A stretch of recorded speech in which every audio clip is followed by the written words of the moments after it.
Good morning and welcome to the Sunday Unity of Reading message, April 25th. Today's daily word is thankful. Thankfulness is my heart's natural expression. I need no special reason to be thankful, no list of blessings to inspire gratitude.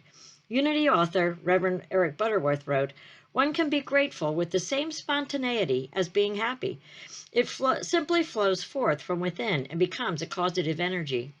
With a thankful mind and heart, I release worry and frustration, trusting that my every need will be met. I discover more of God's presence in myself and others everywhere I go. I see possibilities for good, even in challenging situations. Eager to share my thankfulness, I welcome opportunities to be of service to others, just as I gratefully accept blessings shared with me. I live in the flow of life, love, peace, and abundant beauty. I am thankful." And from 1 Thessalonians 5:18, "Give thanks in all circumstances, for this is the will of God in Christ Jesus of you." So as we continue with this series on spiritual laws today, I want to recap what we had discussed the last 2 weeks. We discussed the law of oneness or pure potentiality the first week, and last week we discussed the laws of attraction, vibration, and inspired action. I believe you are now better recognizing how all of these laws fit and work together.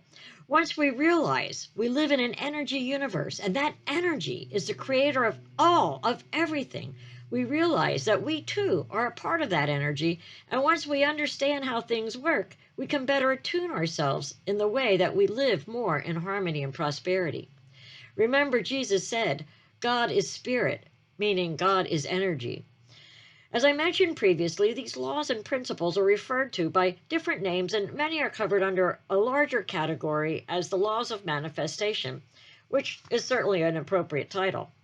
Jesus stated that he came to fulfill the laws, meaning to show us that we could do what he did by living in alignment with these laws. Today I want to discuss the laws of request, intention, attention, and clarity, which all fall under the law of manifestation as well. In the Bible, written in Job, is the verse, "You will also decree a thing, and it will be established for you. So light will shine on your ways." Decree is defined as a command, and a decree is a formal and authoritative order. Jesus stated, "Ask, and it shall be given. Seek, and ye shall find. Knock, and it shall be opened unto you. For everyone that asketh receiveth, and he that seeketh findeth, and he that knocketh it shall be opened." Ask seems a lot less potent than decree, however. Interestingly, as I have mentioned in previous messages, it has been found that the word used in the original Bible written in Greek and Hebrew, the word that is translated as ask, should have been more closely translated to claim or demand. This translation brings us closer to the meaning in Job, "Thou shalt decree a thing, and it shall be established for you." Think about this. If you know you have a winning lottery ticket, you go to claim your winnings, knowing that they are already yours. Just as Jesus said, "Ask, and it is given. Believe you have it, and it's yours." Claim it. It's yours. The law of request teaches us to ask when our souls are ready with clarity and intention. Under spiritual law, if you want help, you must ask for it. It is our personal responsibility to ask for the things we need in our lives. But this does not mean asking with the thought of maybe I will receive, maybe not. It's not begging or pleading. It is claiming with the belief that it is already given. We have to claim it. As the Bible stated, God already knows what you are in need of. However, we have to take the step to claim it. The universe waits for us to be ready to claim all the rewards and the abundance that are promised us. And that's all due to free will. Think about it this way. Many times we need to learn our own lessons through the consequences of our beliefs, our thoughts and attitudes, decisions and actions. To step in without being asked would deny us our own learning and growth experience. We all learn through trial and error, and many times we try the hard way, the human way, before we finally surrender and ask for help. God, the universe, will never thwart our free will. Therefore, we need to ask for what we want and what we need with the belief that it is already there. I found it written this way. In the spiritual realms, no angel, spirit god, or guide, or higher being is able to interfere with your life choices. Instead, they will stand by with patience and compassion and watch you making a mess of your situation, if that is what you need for your spiritual growth. Just know that as soon as you are ready to ask for help, you are ready to receive it. You are ready to accept the wisdom that goes with it. Then all the powers of the universe will align themselves to help you. The answer most often lies in the question, and the more clarity you have in your question, the fuller the help you will receive. Many times we do not feel our requests or prayers are being answered. Why is this? The disciples asked Jesus this same thing, and his reply to them is our answer as well. Ye ask and receive not, because ye ask amiss. Many times prayers come from a place of desperation and lack, rather than a centered, open place. The person who is steadfastly walking on a spiritual path goes within to find answers. As soon as you're ready to know something, the teacher will appear to provide it. This may be in the form of a book, a person, a television program, a magazine article. The universe is waiting to help you. All you have to do is to ask. Many times we really do not know what we want, so we don't know what to ask for. Many times when things are not going well in someone's life and I ask them, well, what do you want? They answer by telling me what they do not want. To ask, to make our claim, we need to have clarity regarding what we want. When we are totally clear about what we want, everyone picks up on our message and responds accordingly. Lack of clarity ties up our psychic energy and keeps us in confusion, and it keeps us getting what we do not want. Clarity frees us to move forward and opens new doors of opportunity. There are two ways to activate the law of clarity. If you are feeling lost and frustrated and cannot see which way to go, wait patiently, and the path will clear for you as long as you believe and have faith. Then you will be able to make the correct move. The second way is to make a move in any direction. Use your intuition when making your move. Make the best choice that you can at the time. It's important that you make a decision to move, regardless of how difficult it may seem. If you choose not to make a decision, well, then you have already made a decision. The word decision comes from the Latin word, which means to cut off. A decision cuts off other possibilities. You must then focus on the route you have chosen. The quickest way is to make positive, clear decisions, then implement them. Clarity opens doors for the future. Speak clearly to the universe about your wants, needs, and wishes. Clear thoughts and intentions draw from the universe that which you require in your life. Ben Stein wrote, "The indispensable first step to getting the things you want out of life is this: decide what you want." Once you have clarity and make a decision, you form your intention and form a decree. Affirmations and prayers are repeated. Decrees are made only once. A decree is akin to making a demand of the universe.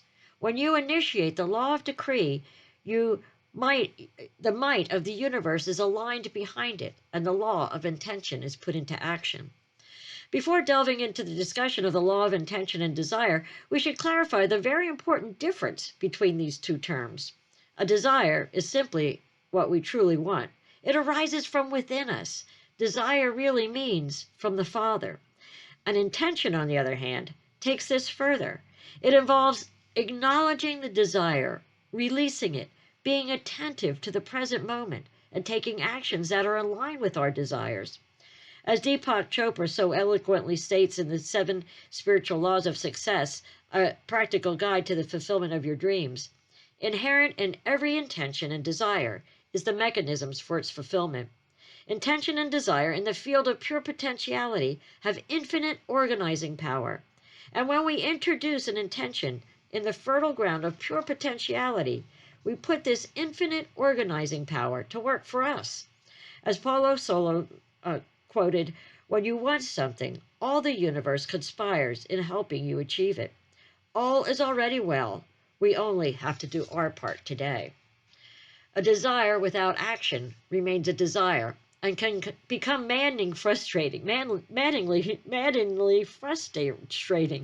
Often this occurs when we hold on to beliefs that are not supportive of what we desire, or when we have or when we are attached to an outcome. Watch as any unsupported beliefs come up, and they probably will if we are reaching and growing beyond our comfort zone. Simply let them go and carry on with taking the actions that must be taken today. This goes back to the law of inspired action. Taking action is a reflection of our belief, of our desire already fulfilled. Rest assured in the knowledge shared by Rumi that everything is rigged in our favor, and act in ways that will help turn your desires into reality. For instance, a desire may be expressed as, I want to live in Paris, whereas an intention would be saying, I am going to live in Paris, releasing that desire, trusting that it will come to pass, and detaching from any expectation of how in the world we will get there. Importantly, according to the law of intention and desire, an intention also entails being attentive in the present moment so that we can see and seize the many opportunities that come our way and take the actions today that will lead us to the fulfillment of our intentions. Sounds simple, right? Intentions are much more powerful than wants, wishes, or hopes. Intention releases a force that makes things happen. Whatever your aim in life, if you gather the energy and keep your target in sight, the force of the universe backs your vision. That is the power of intention.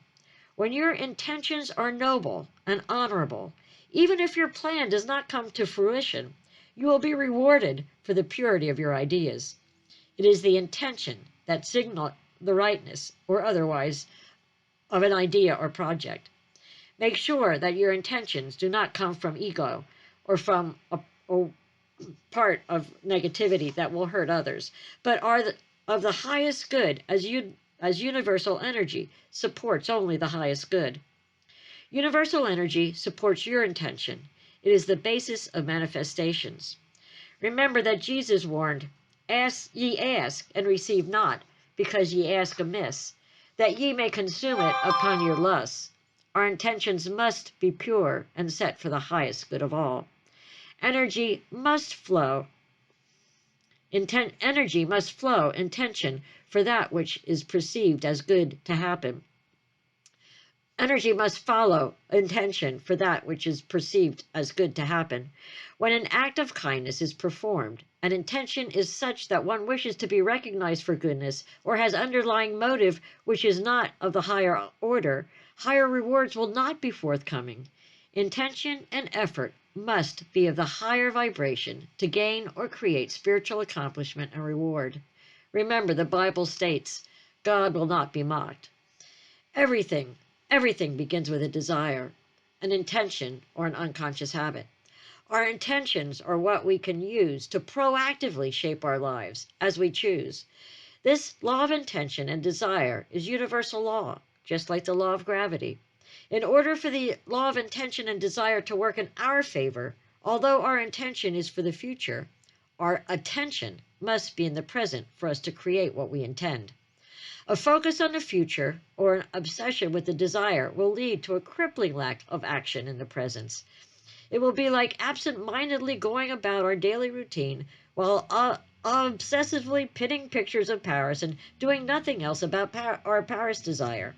At worst, this will drive us crazy, and at best, it'll make us feel depressed. Focus instead on what is going on today, all that we can be grateful for in the present moment, the opportunities presenting themselves today, and there will be many, and the actions that can be taken today, and they will be clear. Can we research airfare, rents, visas? We must just begin where we are, which brings us to the last law I want to talk about today, and that's the law of attention. Whatever you focus on and give your attention to will manifest, and we will see more of. Go back to last week's message about vibration. Energy flows where attention goes. Spiritual law ensures that an outcome manifests to the exact percentage that you give it your attention. Attention is the focus of your thoughts, your words, and actions. Lives differ according to the expectations of the individual. People who are in similar life situations will each hold a different picture of an expected outcome. Accordingly, each will create a slightly different result, as each person creates their own reality. The only thing that stops you from manifesting your dreams, your goals, and desires is your own doubts and fears. Watch where you put your thoughts, and watch what thoughts you give attention to. As we travel the road of life, we are asked to pay attention to the whispers, the hints, the signs and symbols that the universe presents to guide us along our way. If you give attention to a fear or worry, you energize it, and you bring that into creation. Picturing worst-case scenarios in your mind, or continually talking about others about your fears, or powerful ways of drawing that fear into your life. Remember, the positive has a lot more powerful charge than the negative. When you hold the positive in your attention, you make your dreams, your goals, and your dire desires come to fruition. When you hold the vision and do the necessary work, success is assured. Focus on what you want, and you will get it. Be careful what you wish for you just might get it. Think of your thoughts as a magnifying glass. What we put our attention on will result. What we put our attention on, our energy flows to create. Believing is seeing. What you believe, you are becoming. If you want joy, fulfillment, self-worth, and to know unconditional self-love, then hold these positive attributes in your attention and make your vision, your beliefs, a reality. Keep the perfection of the end result of your vision in your mind without doubt or fear. Intend it to come about. Do what is required through necessary action to bring it about while you stand in your integrity. Give it full, undivided, positive attention and see how it blossoms into reality. Conversely, if you give your attention to worry or fear, that too will manifest itself into reality. We all have freedom of choice of where we put our attention, on positive or negative attitudes. Choose wisely and pay attention. Always remember, we attract into our life whatever we focus our attention and energy on, whether positive or negative. While it is relatively easy to understand this principle, it can sometimes prove challenging to put it to use. So here's a recap of using these laws discussed these last few weeks. Get clear about what you want. State your intention. Claim your desire. Imagine you are planting a seed. If you plant an apple seed, it would be unreasonable for you to expect anything other than an apple tree to grow in its place. So get clear about the seed you're planting. If you want financial abundance, for example, get clear about what that looks like and feels like for you. Sometimes you may think you're sending out vibrations of abundance when, in fact, you've been planting seeds of lack. Every time you say you can't afford something, you're planting a seed of poverty. Watch your words and mind your thoughts. It would be more effective to say something like, I have all the money I need, but I choose not to spend my money on this right now. This shift in vibration calls forth energy of optimism and control rather than victimization. Give it time. Be ready to receive. Think about it this way. When you're baking a cake, you first decide what kind of cake you want to bake. Then you focus on choosing the ingredients and putting them all together. But it doesn't become a cake until you put it in the oven and you leave it alone to bake. Staring or poking at it won't make it bake any quicker. In fact, it might just make you frustrated and even ruin the cake. Instead, go about your life, letting the cake bake in the oven, with absolute certainty that it will be ready when the timing is right. So take a deep breath and be easy about it. Hold yourself in a calm, uplifted, and confident place, and trust that you are releasing resistance that could be preventing you from experiencing your greatest joy. Remember, the universe, the field of pure potentiality, responds to your vibration, not your words. Think about, dream about, talk about things that make you happy, and the universe will match that vibe with more of the same. So go ahead and set your intention. Clarify your desire. Focus your attention on the achievement of that desire. Release your tension about the situation and allow goodness to flow your way. Once you start seeing proof of how these spiritual laws work in your life, it becomes easier to put it to good use for the benefit of your happiness and the well-being as well as the good for all humanity. Have fun with it. Be light with it. And notice how feeling good draws many, many wonderful goodnesses into your world. And so it is. So we'll take these thoughts into meditation as I invite you to get comfortable in your seat, the floor, your bed, whether you're lying, sitting. Just take a deep breath in. Breathe in gratitude for the ability to take that big breath. Gratitude for this spring season. Gratitude for those that you love in your life. As you exhale, feel your body and your mind more deeply and fully relax. As you breathe in the love of those around you. Breathe in that pure potentiality. Feel the energy of the universe vibrating and bursting forth with all beauty and color.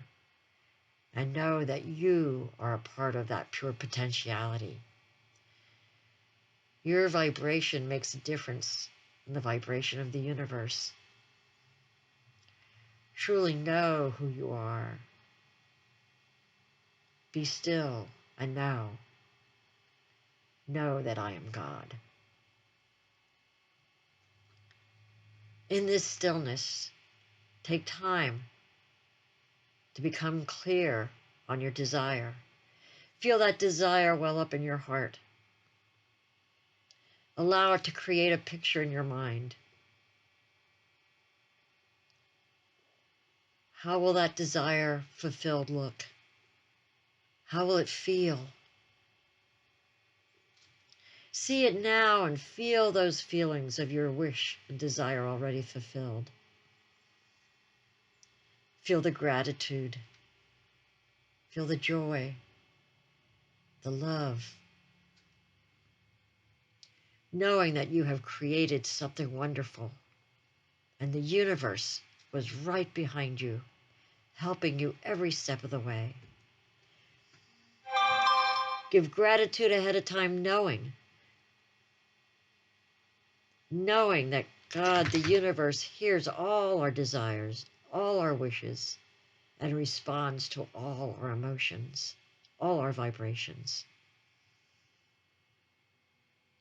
Know that you are loved and you are worthy. When you have a clear picture of what your desire looks like, set your intention into the universe. Say one positive statement and make a decree, for thou shalt decree a thing, and it shall be established unto you.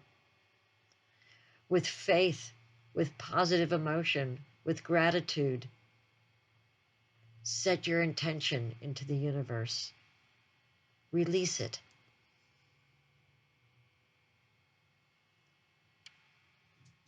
And then ask to see and be aware of the opportunities, the doors that open to help you fulfill this intention.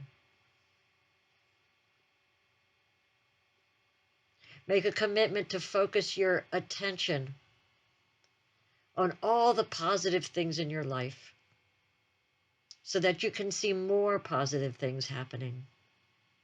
Focus your attention on all the messages that are coming to you, all the people, the places, the things that you read, the messages in nature. Know that the universe is always talking to you, always helping you to achieve your desire and your intention.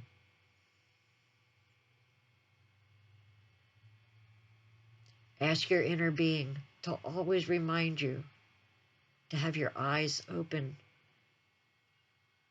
attention focused in the present moment, for all your power is in this present moment. Focus your attention on the feelings of what it would feel like with your desire fulfilled in this present moment.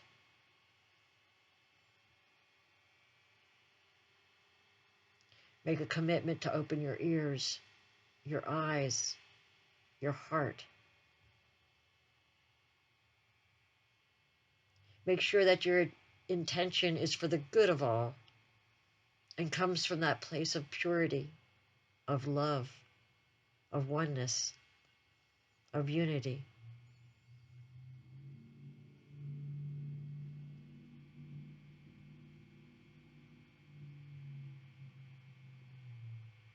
As you sit in this stillness, make a commitment to remain focused on your intention. Make a commitment to place your attention on only those positive aspects of life.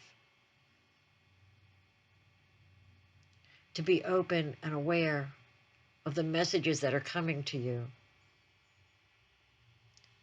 And make a commitment to take inspired action. For inspired action, making a decision is the best way to show the universe that you're serious, that you believe, and that you know your wish is already fulfilled.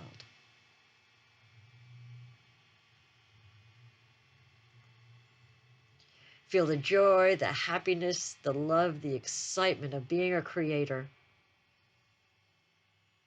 Know that all things are possible with God in this universe energy of pure potentiality. Know that you are worthy.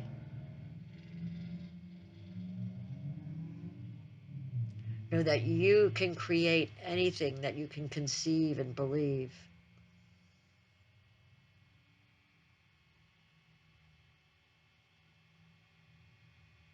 As you just hold on to these feelings, these emotions of love, of joy, of your intention already fulfilled. Hold on to those feelings as you come back into this world from your meditation. Know that whatever you focus on, you will see more of. Focus on the love, the beauty of life, and there's so much of it. And know that as you focus on that, more of that will be brought into your life. Know who you are,